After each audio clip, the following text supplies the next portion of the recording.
भगवान की बंसी की ध्वनि इन गोपिकाओं के लिए एक संकेत थी। गोपिकाएं अधीर होकर के आज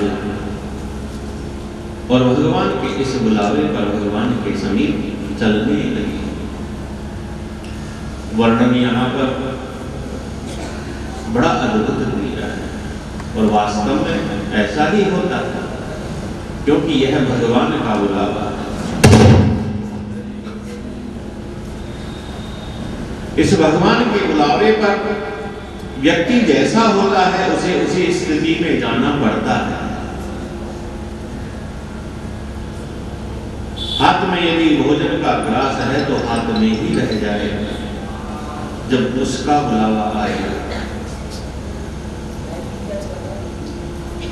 ऐसा ही लगभग वर्णन है यहाँ,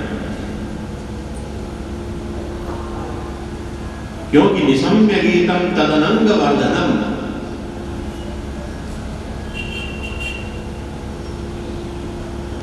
गोपिकाएं भगवान को अपना सर्वस्व मानती है, भगवान को अपना प्रियतम मानती है।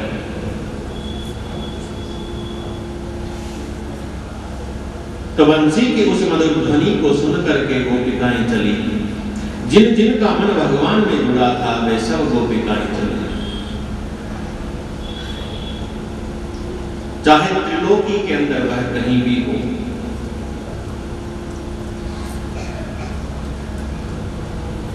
जो अपनी इंद्रियों से केवल मात्र कृष्ण रूपी रस को पीना चाहती है वह गोपी होती है।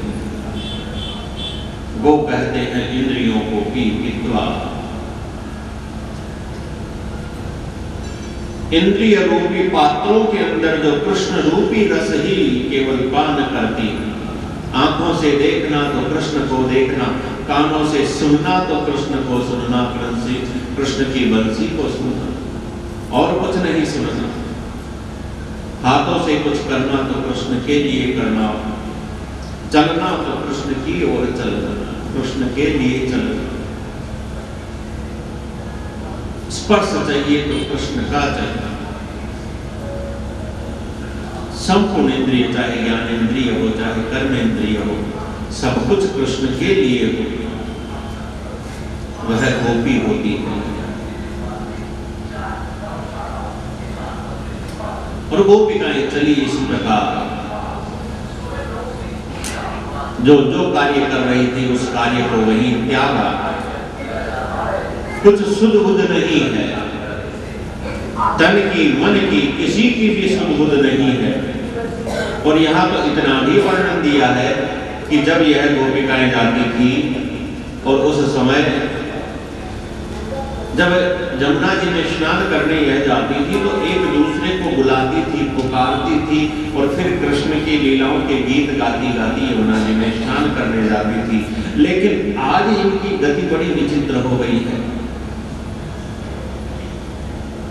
आज इन्होंने एक दूसरे को बुलाया नहीं बल्कि एक दूसरे से अपने को छुपाया भी थी, किसी और को पता न लग जाए। इस प्रकार से गोपिकाएं चुपचाप जा रही थी।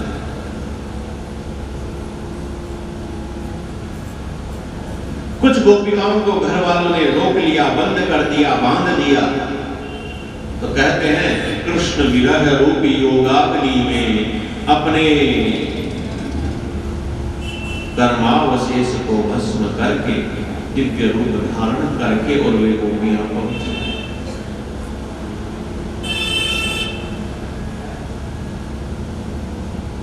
ऐसा जब सुखदेव जी महाराज ने कहा,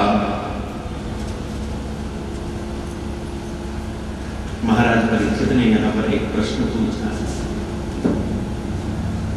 यह गोपिकाएं तो कृष्ण को ब्रह्म नहीं मानती थी, उसे अपना प्रेमी मानती थी, तो इस प्रकार से कैसे उसके विरह के अंदर अपने देह का त्याग करके दिव्य रूप धारण करके और वहां तक पहुंच गई। ऐसा जब परीक्षित जी महाराज ने पूछा, सुखदेव जी कहते हैं, राजन मैंने पहले भी बताया, भाव कैसा भी हो लेकिन अनन्यता कृष्ण के प्रति होनी चाहिए। भगवान भाव नहीं देखते, भगवान अनन्यता देखते हैं। अनन्यता देख करके और भगवान प्राप्त हो जाते हैं। अनन्यता तो बने, चाहे प्रेम के भाव से बने, चाहे द्वेष के भाव से बने, चाहे भक्ति के भाव से बने, कृष्ण में अनन्यता होनी चाहिए। अब भाई राक्षसों की द्वेष के भाव से थी लेकिन अनन्यता थी, इसलिए उनका भी उद्धार हुआ है।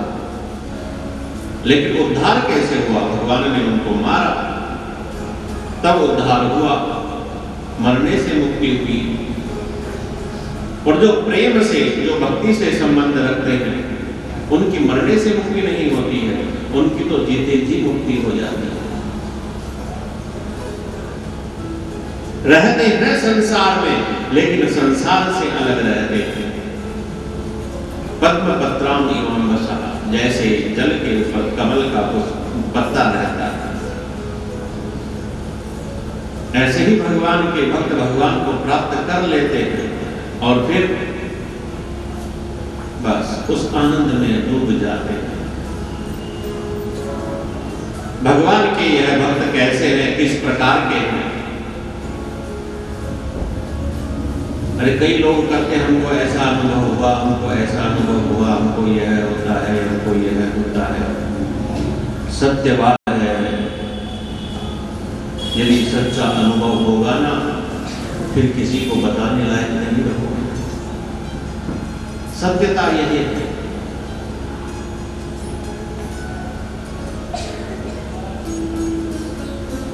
उसकी छवि का, उसकी झांकी का, यहां तक तो उसकी बंसी की धुन का भी हो जाए बस एक बार अनुमान, फिर आप बताने लायक रहोगे ही नहीं।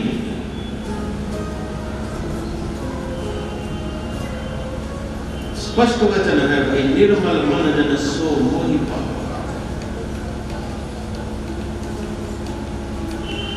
पूर्णतः निर्मल हो जाएगा मन, तब वह मिलता है।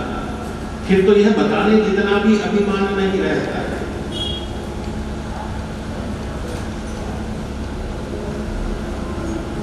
भगवान अपना स्वरूप, जल निर्मल रहता है तब उसके ऊपर ही बिंब दिखता है, प्रतिबिंब दिखता है।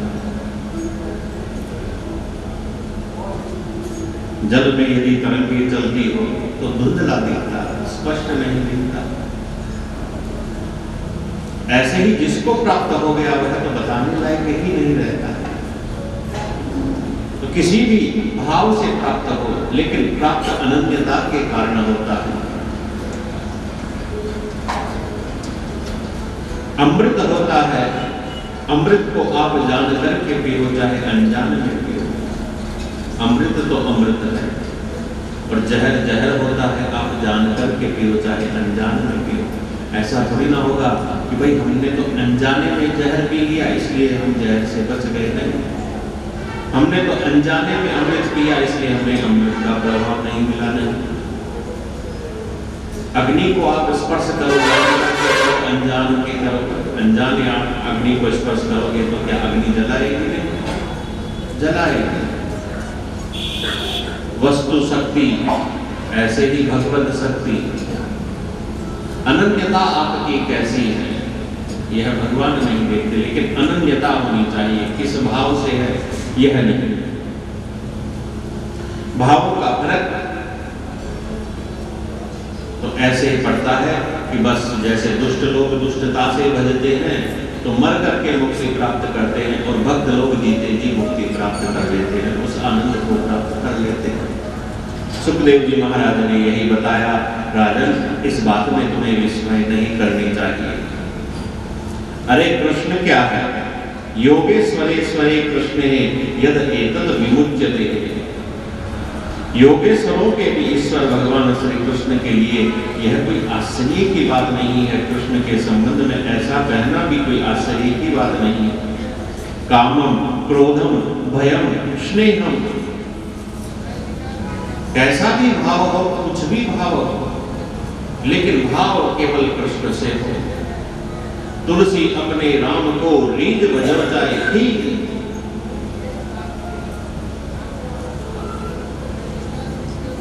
लेकिन भजो राम को भजो।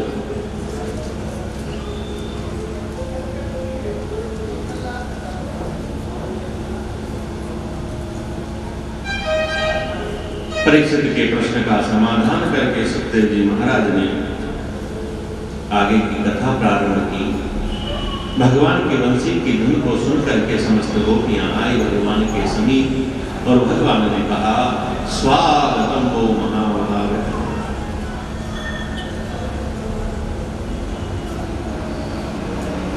अरे महाभाग्यवती गोपियों, तुम्हारा स्वागत है।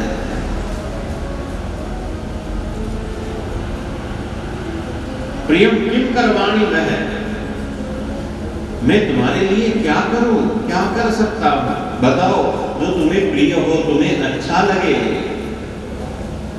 और ऐसा पूछ करके और भगवान फिर तुरंत कहते हैं, अर्धरात्रि के समय ब्रजमंडल में सब कुशल मंगल तो है, तुम क्यों आई हो? क्या हो गया ऐसा अर्धरात्रि में आना पड़ा? स्त्री को रात्रि में बाहर नहीं जाना, और फिर ऐसे धर्म के बड़े दृष्टांत बताए। गोपिकाएं आराम से सुन रही है। भगवान ने यहां पतिव्रत धर्म का उपदेश दिया कि पति चाहे कैसा भी हो, दुस्सील हो, दुर्भग हो, वृद्ध हो, जड़ हो, रोगी, अधनो विवाह, पतिव्रता स्त्री को उसी की सेवा करनी चाहिए, उसी से उसे और फिर मुक्ति मिलती है।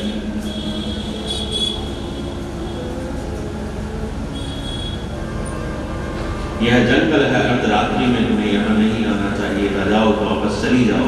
और जब वापस जाने का कहा,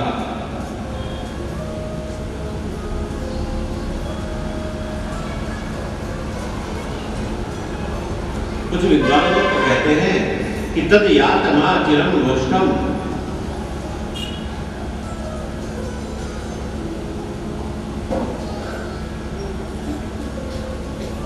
रोको मत जाने दो, रोको मत जाने दो। एक तो वाक्य यह है, यही शब्द है, रोको मत जाने दो।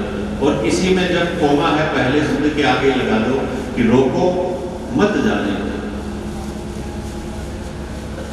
अब कोमा कहां लगाना है? एक शब्द आगे लगाया तो अर्थ बदल गया, एक शब्द पहले लगाया तो अर्थ बदल। रोको मत जाने दो और रोको मत जाने दो। तो तद याद मां चिरम गोष्ठम, तद याद है वापस चली जाओ, मां चिरम गोष्ठम, यहां ज्यादा मत रुको।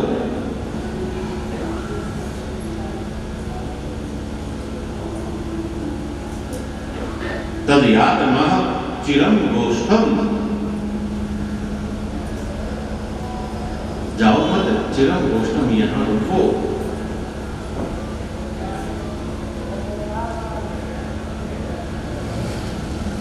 कहते हैं गोपिकाएं खड़ी खड़ी, लेकिन जब भगवान ने जाने के लिए कहा तो विप्रियम आकर्ण्य, आज तो जाने के लिए नहीं आई है गोपिकाएं, और आज तक कभी ऐसी जिद भी नहीं की है गोपिकाओं ने। गोपिकाओं ने धैर्य को धारण किया है आज तक, आगे भी किया है गोपिकाओं ने तो, लेकिन आज की स्थिति अलग है, क्योंकि निशम्य गीतम तदनंक वर्धनम, आज की जो बंसी बजी है यह आज की बंसी ही निराली बजी थी भगवान की, तद अनंत वर्धन।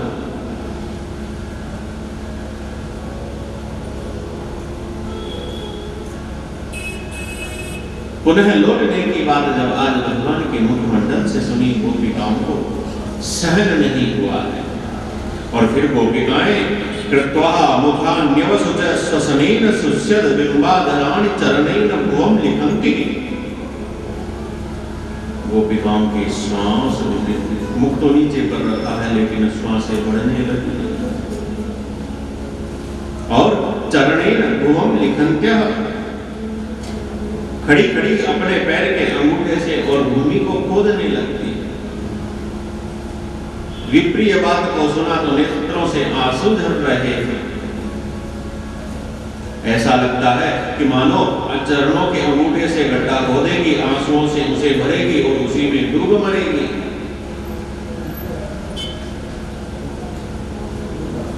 भगवान ने पूछा हो, अरे गोपिकाओं कब तो खड्डा खोदेगा, कब भरेगा, कब डूबोगी, कब मरोगी? गोपिकाओं ने कहा, तो भगवान जल्दी भी मरने की है किसको, इतनी तो जल्दी हमें भी नहीं है मरने की। इतना धैर्य धारण किया है तो और धैर्य धारण करेंगे। और भगवान ने अपनी विभूतियों में वर्णन किया है कि धैर्य में भगवान का वास है। धैर्य भगवत स्वरूप है, भगवत विभूति है। भागवत जी में भी है, गीता में भी भगवान की विभूतियों के वर्णन में आया है।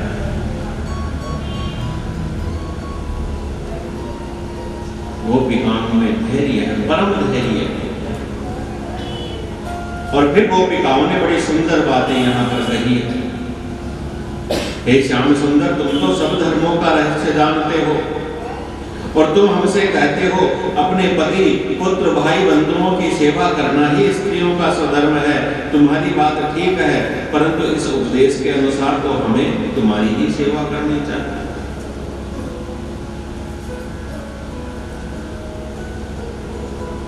भाई धर्म का पालन करोगे तो उससे क्या होगा?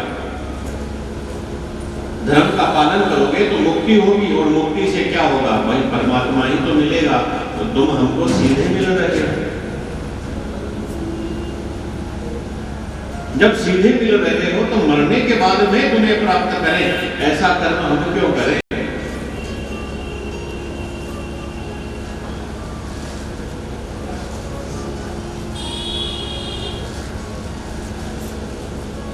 परम वैराग्य में यह बातें हैं।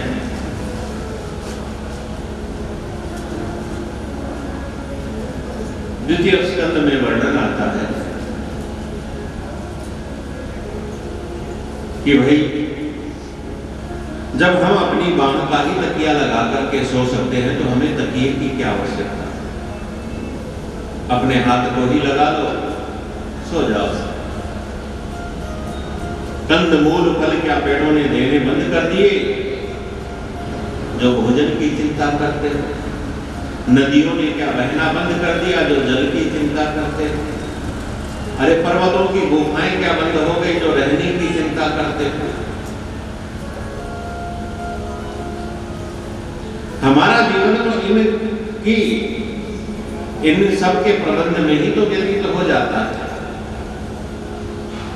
इस समय को बचा करके और हम भगवान की भक्ति कर सकते हैं। गोपिकाओं ने यह बात इस प्रकार से कही है कि भाई संसार में इस रूप में इस धर्म का हम पालन करें, पति की सेवा और पति के बांधवों की, भाई बंधु की सबकी सेवा, और फिर उस धर्म के पालन से हमको मुक्ति हो और फिर आप हमको मिलो। तो आप तो हमको फिर सीधे ही मिल रहे हैं। संसार के जो पति है वह तो आपकी तस्वीर मात्र है, फोटो है आपकी। तो जब आप मिल रहे हो तो आपकी फोटो रख करके हम क्या करेंगे?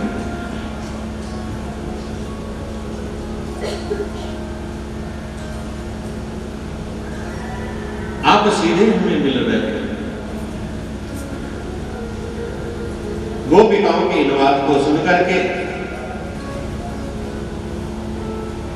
भगवान अत्यंत प्रसन्न होते हैं। जिन गोपिकाओं को ऐसा कहा गया कि यह तो ब्रज की गवारन है, ऐसा नहीं। भाई उपनिषदों की बातों का सार इनकी बातों में यहाँ पर है, और इनका ज्ञान प्रकट करने के लिए भगवान ने यहाँ भेजा है। भागवत जी के महात्म्य में हमने आपको बतलाया कि ज्ञान और वैराग्य का उद्धार करने के लिए देवर्षि नारद जी ने सनकादिक महर्षियों से कथा सुनी। भक्ति तो आप में हो, लेकिन ज्ञान और वैराग्य हो। भक्ति तो नवधा भक्ति है, यह नवधा भक्ति तो 9 सीढ़ियां है, लेकिन जो दोनों संबल हैं यह तो ज्ञान और वैराग्य है। कोई ऐसा ना कह दे केवल भक्ति से इन्होंने भगवान को इतना वश में कर लिया, नहीं, इनमें ज्ञान भी है और वैराग्य तो है ही। जब भगवान ने बुलाया सब कुछ छोड़ करके आ गई।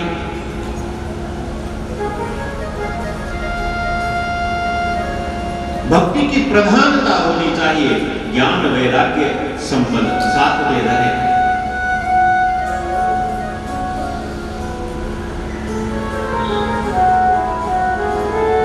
ऐसा समझ लो कि भाई जैसे मोटरसाइकिल होती है, 2 पहिए होते हैं, पहियों से चलती है, लेकिन भाई बिना इंजन के थोड़े ना चलेगी। साइकिल भी होती है तो साइकिल के भी 2 पहिए होते हैं, लेकिन इंजन नहीं होता, पेडल होते हैं, भाई उसका ढांचा होता है। केवल 2 पहिए आप ले लो और उनसे आप चलने लग जाओ तो क्या चलोगे? नहीं। केवल ज्ञान, केवल वैराग्य यह भी नहीं। तो ऐसे ही केवल भक्ति भी जो होती है, केवल भक्ति प्रसन्न तो रहती है, और वृंदावन में तो केवल भक्ति है, कोई ज्ञान वैराग्य का उसका ग्राहक है ही नहीं, इसलिए तो उनको बुढ़ापा हुआ था। लेकिन भगवान इस प्रसंग से यह बता रहे हैं कि भक्ति है, गोपी प्रेम की ध्वजा है, सबसे बड़ा प्रमाण गोपिकाओं का है, प्रमाण तंत्र गोपिका, लेकिन ज्ञान और वैराग्य भी इनमें पूरा। इसलिए भगवान ने जो जो बातें कही है, सारी बातों का यहाँ पर गोपिकाओं ने बड़ा सुंदर व्याख्यान किया है। अरे कृष्ण, तुम ब्रजवासियों को अति प्रिय हो, सब तुमसे प्रेम करते हैं, तुम उन्हीं के पास रहते हो।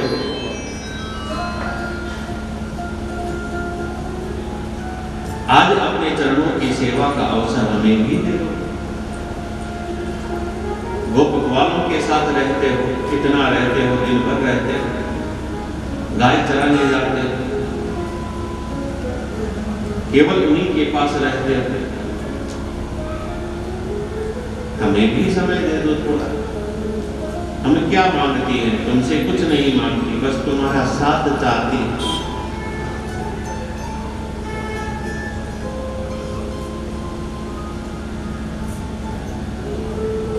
लेकिन वह मुक्ति वाला साथ नहीं चाहिए, हमें आपका यह आनंद वाला साथ चाहिए। गोपिकाओं की बातें जब सुनी, अरे भगवान जो योगेश्वरों के भी ईश्वर,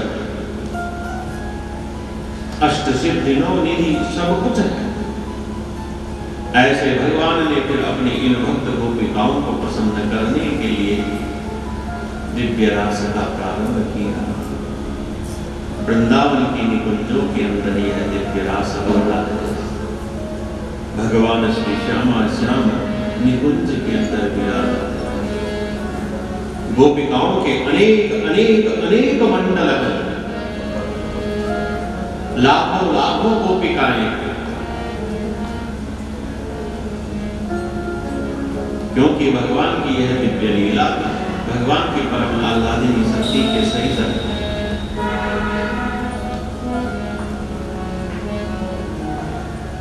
वृंदावन के इन निकुंजों में भगवान रास के लिए जब उद्यत हुए, स्वयं भगवान की वंशी का वह मधुर ध्वनि जिससे गोपिकाएं यहाँ तक आई थी, भगवान ने निकुंज में विराजमान होकर के उसी ध्वनि का पुनः प्रसारण किया। गोपिकाओं के मंडल मंडल मंडल मंडल सब व्यवस्थित होती है और रास का प्रारंभ भी हो जाता है।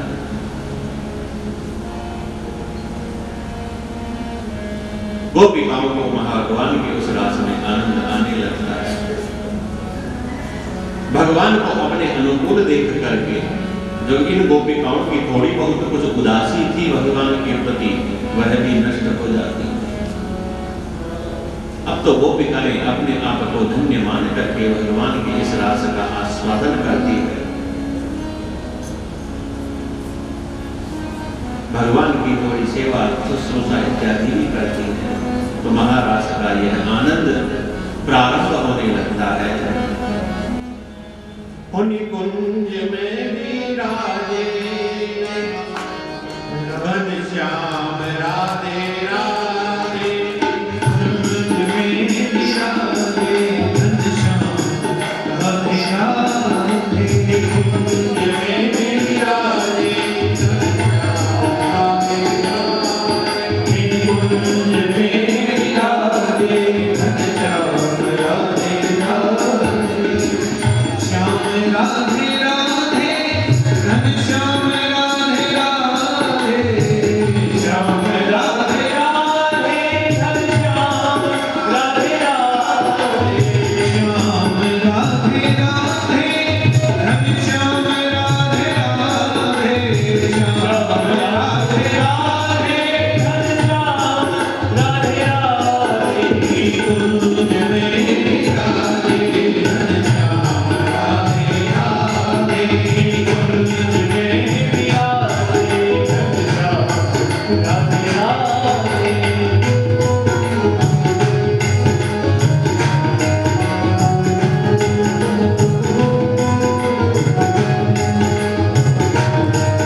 भगवान के महारास का आनंद अभी प्रारंभ होने ही लगा था कि गोपिकाओं को थोड़ा अहंकार हो जाता है। देखो कितना हमें धर्म का उपदेश दे रहे थे, अभी अर्धरात्रि में क्यों आई हो, जाओ चली जाओ, यह है वह है। अब देखो, अरे इस त्रिलोकी के अंदर हमसे अधिक और भाग्यवान कौन होगा।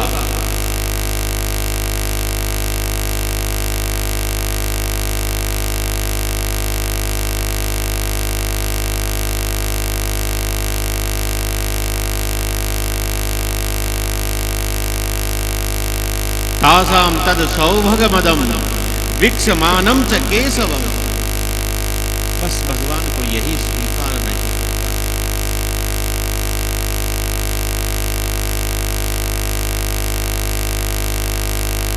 सौभगमदम, यह भी मद है, सौभाग्य का भी मद हो गया।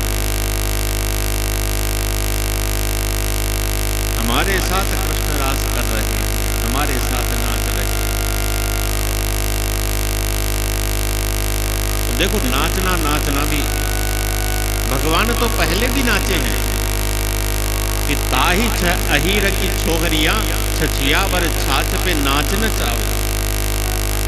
भगवान तो पहले भी नाचे हैं, लेकिन आज गोपिकाओं को क्या अभिमान हुआ, हमारे साथ नाच रहे। गोपिकाएं भगवान को नचाती थी तो भगवान नाचते थे, वहां अहंकार नहीं आया।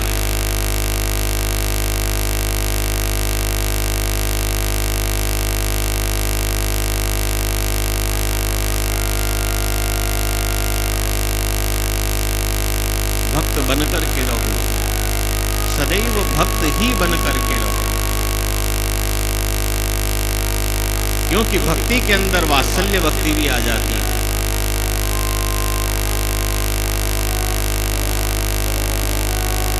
भगवान आपके अधीन हो जाते हैं। लेकिन यहां पर वैसे तो गोपिकाओं की भक्ति है, भक्ति से ही यह योग्यता प्राप्त हुई है, लेकिन भगवान तो भगवान होता था। हम सबसे अधिक सौभाग्यशालिनी, क्योंकि भगवान हमारे साथ नाच रहे। हम भगवान के सामने नाच रहे, हम भगवान के साथ, भगवान हमारे साथ। यही सौभाग्य का मद हुआ। अहंकार आया तो भाई भगवान छिप गए, और अन्यत्र कहीं नहीं छिपे। प्रसमायः प्रसादायः, प्रसमायः प्रसादायः तत्रैव अंतर अधीयतः। वहीं उनके मध्य ही भगवान अंतर्धान हो गए। क्यों हुए? प्रसमायः और प्रसादायः। अरे, मैं उनका यह गर्व शांत करने के लिए, उनका मान दूर करने के लिए।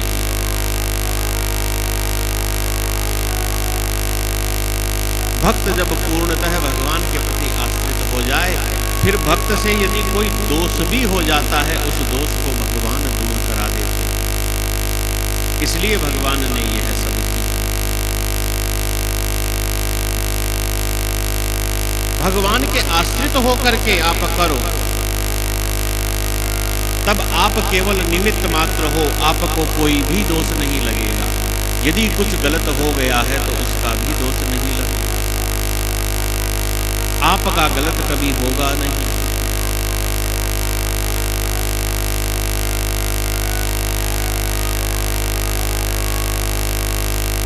अरे, भक्तों को जब विष का प्याला भेजा जाता है, भगवान के भरोसे विष का प्याला भी अमृत हो जाता है।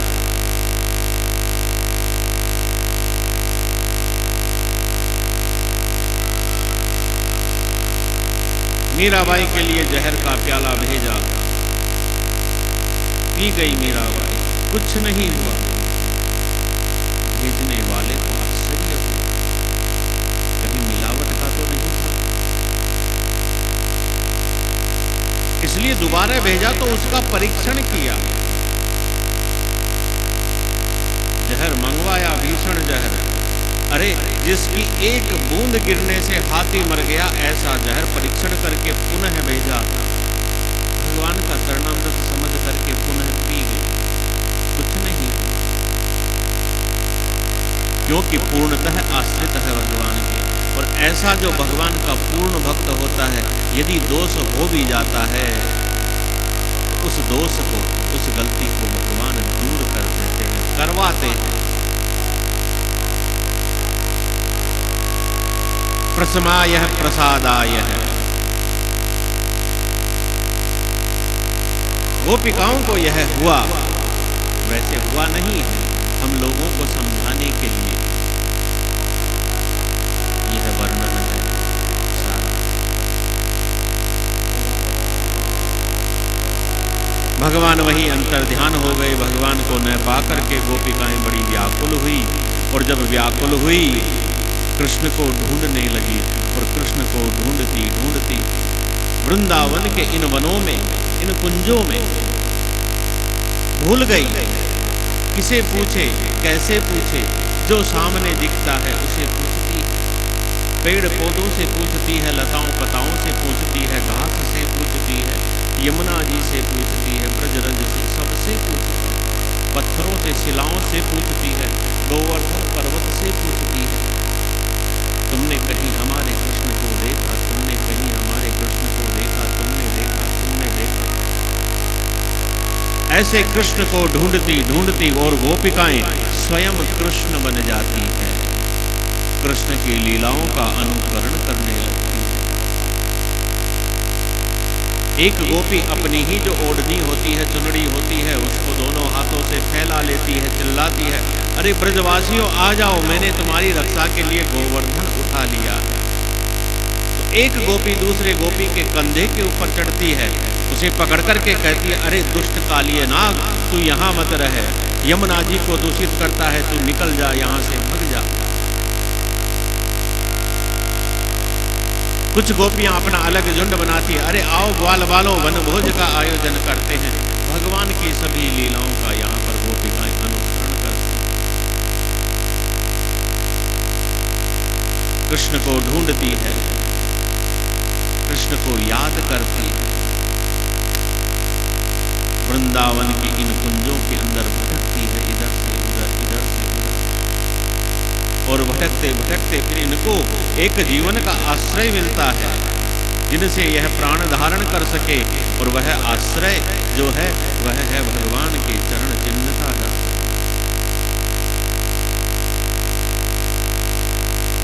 ब्रजरज में जब भगवान के चरण चिन्ह को देखा,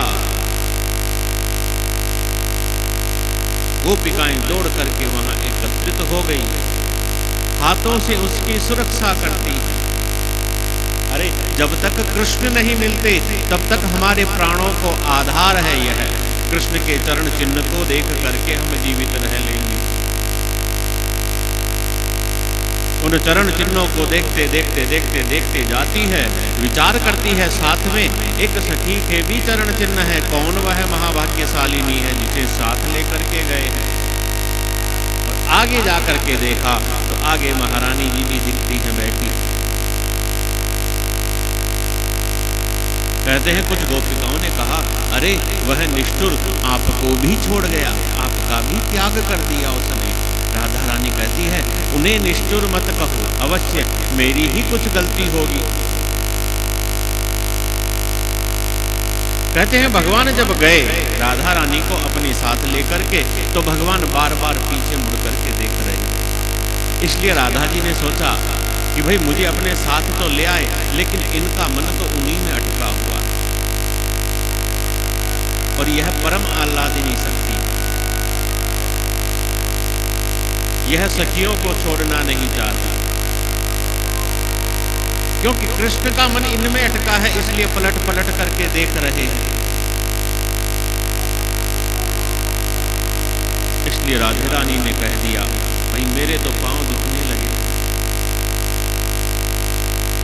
अब नहीं चला जाता है। भगवान कहते हैं कोई बात नहीं, नहीं चला जाता है, हम अपने कंधे पे बिठा के ले जाते हैं, और कहते हैं लो बैठो मेरे कंधे पर। भगवान बैठे, घुटनों पर बुलाया, बैठ। जैसे ही बैठने का उपक्रम करती है भगवान वहां से भी अंतर ध्यान हो जाते हैं। वैसे राधा रानी भगवान को रोकना चाहती थी कि भाई मैं नहीं चलूंगी तो मुझे छोड़ करके जाएंगे, नहीं रुक जाएंगे, इतनी देर में गोपिकाएं ढूंढती ढूंढती आ जाएगी। लेकिन इनको क्या पता था कि भगवान की लीला तो आज परम अद्भुत है।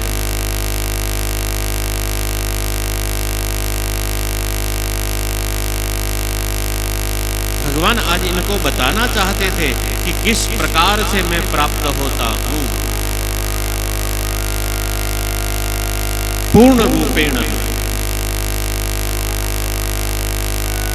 इनको अभिमान क्यों हुआ कुछ कमी रह गई थी भक्ति में अभी तक। सोना होता है, आप तपा करके शुद्ध कर लो, उसकी अंगूठी बना लो। वैसे तो सोना मूल्यवान है, सोने की अंगूठी, लेकिन सोने की अंगूठी के ऊपर भी यदि हीरा जड़ दिया जाए तो उसकी शोभा और अधिक बढ़ जाए। गोपिकाओं में भक्ति है, पूर्ण भक्ति है गोपिकाओं में। गोपी प्रेम की ध्वजा है, और ध्वजा से ऊंचा तो कुछ नहीं होता है, परम स्थिति को प्राप्त है। लेकिन भक्ति भी कैसी, जो है भक्ति, जिस भक्ति को हमारे यहाँ पराभक्ति कहा गया है, उस पराभक्ति की प्राप्ति कराने के लिए भगवान ने यह लीला की।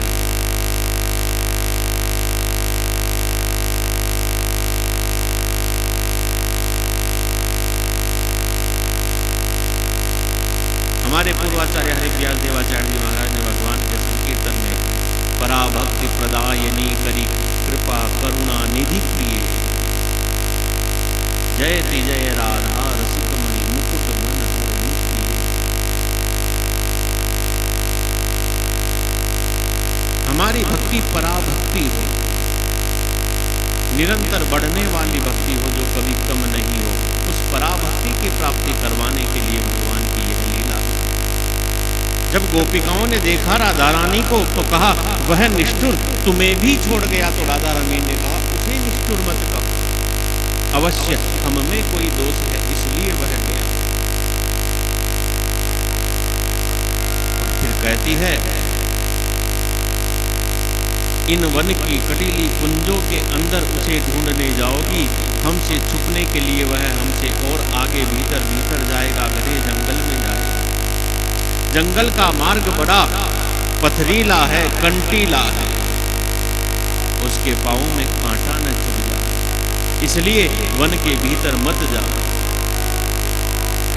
यमुना जी के किनारे चलो, यमुना जी के पावन पुलिन पर बैठ कर के हम उनको पुकारेंगी और वह वहीं आ जाएगा।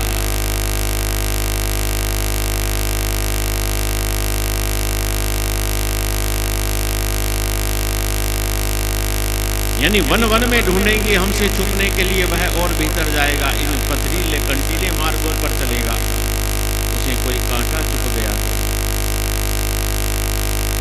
नहीं, मत ढूंढो, हम उसे याद कर कर के ही जी लेंगे, लेकिन उसे कोई कष्ट न हो हमारे कारण, ऐसा भाव होना चाहिए।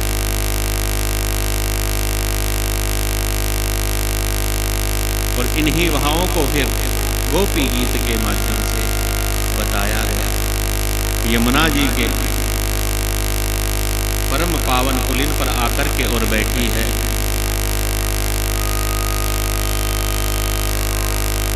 समस्त गोपिकाएं, मध्य में राधा रानी। गोपिकाओं ने अपने हृदय के भाव को यहाँ कृष्ण के लिए गाया है, यही गोपी गीत है, भागवत जी का प्राण है। नित्य इसका पाठ करो, भगवान की अनुभूति होती है। नित्य इसका पाठ करो, यह भगवान की कृपा है। अरे जिनके अधीन होकर के भगवान नृत्य करते हैं, वे गोपिकाएं जब नृत्य करती हैं, भगवान की भक्ति में, भगवान के साथ में, उन गोपिकाओं के हृदय के यह भाव भगवान की प्राप्ति कराने वाले। तो यमुना पुलिन पर आकर के बैठी गोपिकाएं और भगवान को पुकारते हुए अपने हृदय के भावों को प्रकट करती है। तो गोपी गीत का पाठ कर लेते हैं, फिर इसके जो भाव है वह भी थोड़ा देखने का प्रयास करेंगे।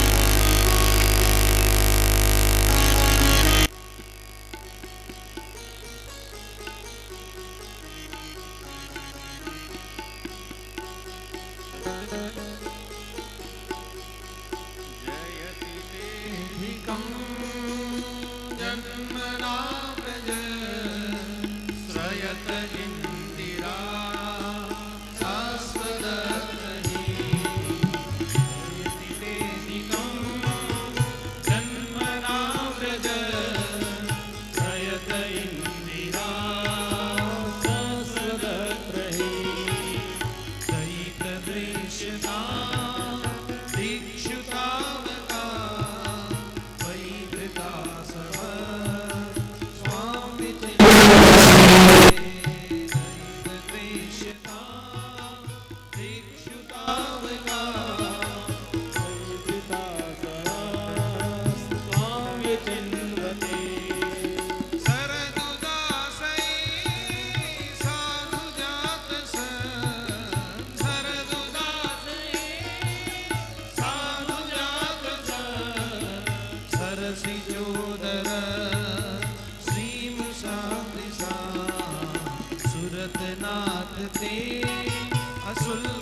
गोपिकाएं भगवान को पुकारती हुई भगवान के प्राकट्य से इस ब्रज मंडल में क्या हुआ, क्या परिवर्तन हुआ, क्या परिवर्तन हुआ, तो वहीं से प्रारंभ करती है। हे कृष्ण, ते जन्मनः ब्रजम अधिकम, आपसे ही है ब्रज, और ब्रज तो वास्तव में भगवान से ही है, भगवान के अतिरिक्त तो और कुछ है नहीं। क्योंकि भगवान आए इसलिए सबको आना पड़ा, भगवान यहाँ आए हैं इसलिए अन्य सबको आना पड़ा है।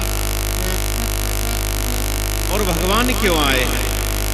भगवान अपने भक्तों को आनंद देने के लिए आए, इसीलिए भगवान ने बारंबार अपने भक्तों की रक्षा भी की।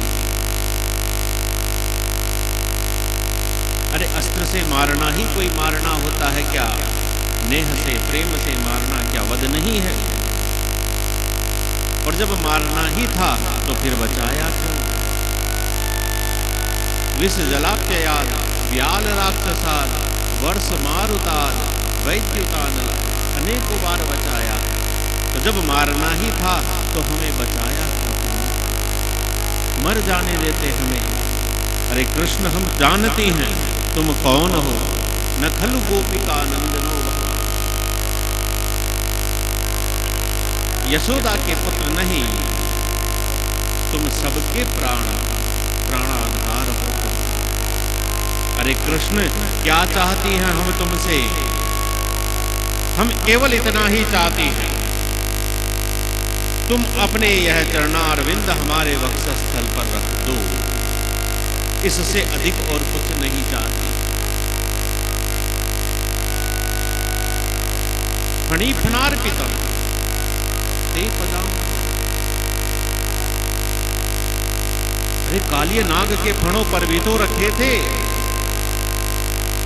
कितना भयंकर विषवान वह कालिय नाग था जिसके फणों पर रखने से आपको संकोच नहीं हुआ, और हमारे वक्षस्थल पर अपने चरणारविंद रखने से आपको संकोच हो रहा। अरे कृष्ण, तुम्हारी वाणी कितनी मधुर है, तुम्हारा एक एक शब्द, एक एक अक्षर मधुराति मधुर है। बड़े बड़े विद्वान भी बुद्ध मनोज्ञया, बुद्धि जन भी उसमें उलझ जाते। तुम्हारी वाणी में, तुम्हारी बंसी की तान में हम भी उलझ गए, तुम्हारी हो गई। अब तुम्हारे बिना जी नहीं सकती हैं, लेकिन धन्य है तव कथामृतम तप्त जीवनम। हमारे इस तपते हुए, जलते हुए, विरहाग्नि में तपते जलते हुए जीवन के लिए तुम्हारी कथा अमृत है, जिससे हमारे प्राण हैं। तुम्हारी कथा न होती तो हमारे प्राण न होते। और इस दुनिया के अंदर वे सबसे बड़े दानी हैं जो तुम्हारी कथाओं का दान करते हैं, कृष्ण की कथाओं का दान करते हैं, वे सबसे बड़े दानी। श्रवण मंगलम, सुनने मात्र से जिनसे कल्याण हो जाता है। तुम्हारे बिना हम अत्यंत व्याकुल हैं, लेकिन तुमको याद कर करके हमको थोड़ा धैर्य धारण हो रहा है। लेकिन फिर भी कृष्ण, हमें तुम्हारी चिंता है, हमें अपनी चिंता नहीं, हमें तुम्हारी चिंता है। क्योंकि श्रील तृणांकुरई,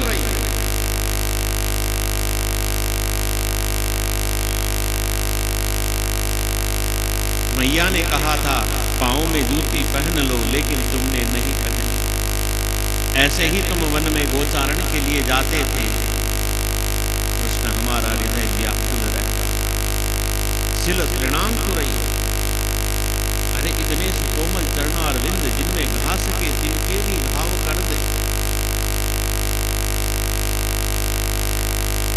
कृष्ण तुम्हें देख देख करके हम जीती थी,